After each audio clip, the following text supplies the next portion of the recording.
Hello my dear students, आपका पेशी wise का टॉपिक कंप्लीट हो गया है। तो उसके अंदर हम आज की पेशी वाइज जो हमने किया है, जो रूल्स किए हैं, क्या उन रूल्स के द्वारा हम किसी टेस्ट को क्लियर कर सकते हैं। तो आज मैंने कुछ क्वेश्चंस एसएससी के सीएचएसएल के लिए हैं। SSC staff selection commission, CHSL C से कंबाइंड, एस से higher secondary level, combined higher secondary level. तो इसके हमने कुछ टेस्ट लिए हैं, यानी आप 10+2 के बाद के जो टेस्ट हैं, 10th के बाद के जो टेस्ट हैं, ये वो लेवल है।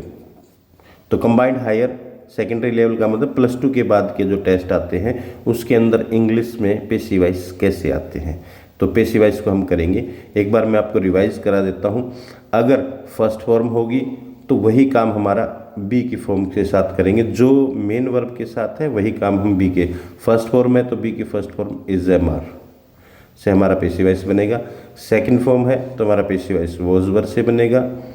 अगर हमारी थर्ड फॉर्म है, थर्ड फॉर्म कभी नहीं आती, has, have, had, shall have, will have के साथ आएगी, तो हमारा पेशी वाइज बीन से बनेगा।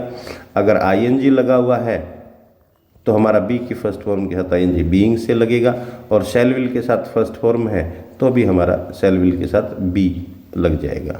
जो भी फॉर्म होगी, बी है, हैव है, जो भी फॉर्म है उसके साथ हम अपना पेशी वाइज बनाएंगे। अब चलो एक बार इसको देखते हैं। तो शैल विल के साथ फर्स्ट फॉर्म है तो हमारा शैल विल के साथ फर्स्ट फॉर्म बी से पेशी वाइज बनेगा। देखते हैं। He is eating an apple, eating आया हुआ है, आईएनजी आया हुआ है, तो हमारा पेशी वाइज बीइंग से बनेगा। बीइंग, पहले तो बीइंग की आप कसौटी पर उतारिए। ये एसएससी सीएचएसएल टीयर 2 पे आया हुआ है 2/11/2023 में। एन एप्पल वाज ईटन, अब इसको थोड़ा सा क्लियर कर देता हूँ। एन एप्पल वाज ईटन नहीं चाहिए, आईएनजी नहीं है, बीइंग नहीं है, इसमें बीइंग है, इसमें भी नहीं है, तो अपने आप ही आपका एक ठीक हो गया। आपको एक रूल से ही ठीक हो गया। An apple is being eaten by him, कुछ करने की जरूरत नहीं है कि इसको इसमें बदलो, इसको बदलो, फिर ये उतारो, फिर बीइंग लगाओ, ऐसा भी कुछ करने की आवश्यकता नहीं रही। तो ये हमारा क्लियर हो गया। बहुत आसान था, इतनी आसान है। नेक्स्ट देखिए, the team won the tournament. Won second form है, सेकंड फॉर्म है तो हमारी वॉज वर के साथ थर्ड फॉर्म बनेगी, वॉज वर के साथ थर्ड फॉर्म बनेगी। तो अब ये देखिए, वॉज के साथ आईएनजी है, नहीं, गलत है। वॉज के साथ थर्ड फॉर्म है, ठीक है। द टूर्नामेंट हैड बीन, गलत है। वॉज बीइंग, बीइंग हमने लगाना ही नहीं, कहीं आईएनजी है नहीं, तो अपने आप ही आपको पता चल गया कि आपका ये सेंटेंस ठीक है। अब चेक भी कर लेते हैं। The team won the tournament, तो ये टूर्नामेंट आपका ऑब्जेक्ट हो गया। The tournament was won by the team after, अब ये यूं का यूं रख दो, after weeks of hard work and commitment. After weeks of hard work and commitment, hard work कठोर मेहनत, कमिटमेंट जो जी जान से लगी, कमिटमेंट पूरे दिल से लगी, तो ये भी हमारा क्लियर हो गया। The rescue team could have completed. Rescue team होती है जब आपके साथ कोई डिजास्टर, कोई घटना, बुरी घटना हो जाती है, तो वो टीम जो आपको बचाने आती है, चाहे फ्लड के अंदर आए, चाहे फायर के अंदर आए, तो उस टीम को बोलते हैं हम रेस्क्यू टीम।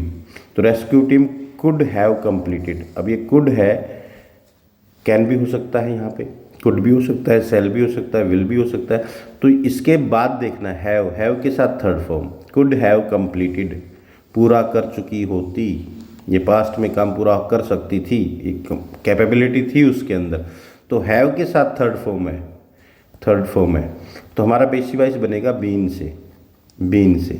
अब बीन चेक कर लेते किस किस में है। द कैन हैव कंप्लीटेड नहीं है, बीन है इसमें, इसमें बीन नहीं है, इसमें बीन नहीं है। बस देखो, पूरा भी नहीं पढ़ने की जरूरत। The task could have been completed by the rescue team if there had been uninterrupted power supply. पूरा भी नहीं पढ़ना पड़ा मुझे। अनइंटरप्टेड, इंटरप्ट दखलंदाजी, अनइंटरप्टेड जिसके अंदर दखलंदाजी न हो।